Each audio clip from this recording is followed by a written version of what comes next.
Supreme court ने मखसूस नशिस्तों के केस में नज़रसानी दरखास्तों का तफसीली फैसला जारी किया है। अदालत ने वाज़ेह किया कि मुकम्मल इंसाफ का इख्तियार इस्तेमाल करके PTI को रिलीफ नहीं दिया जा सकता था। आर्टिकल 187 का इस केस में इतलाक भी मुमकिन नहीं था। सुप्रीम कोर्ट के जारी फैसले में कहा गया है कि तमाम जजेस का इत्तेफाक था कि सुन्नी इत्तेहाद कौंसिल मखसूस नशिस्तों की हकदार नहीं थी और अदालत ने सुन्नी इत्तेहाद कौंसिल की दोनों अपीलें मुत्तफ़िका तौर पर खारिज की थीं, जबकि सुन्नी इत्तेहाद कौंसिल ने इन अपीलों के खारिज होने के खिलाफ कोई दरख्वास्त दायर नहीं की। केस के हक़ाइक़ के तनाजुर में 187 का इस्तेमाल नहीं किया जा सकता। इसका इतलाक करके ऐसे फरीक को फ़ायदा दिया गया जो अदालत के सामने मौजूद ही नहीं था।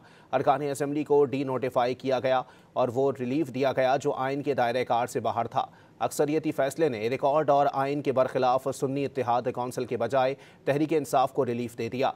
तहरीक इंसाफ ने किसी भी मरहले पर मुकदमे में फरीक बनने की कोशिश नहीं की। उसे जो रिलीफ मरकजी फैसले में मिला था वो बरकरार नहीं रह सकता।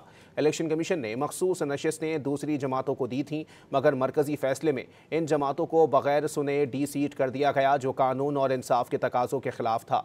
सुप्रीम कोर्ट ने फैसला दिया कि तहरीक इंसाफ को मखसूस नशिस्तें देने का फैसला कलअदम है।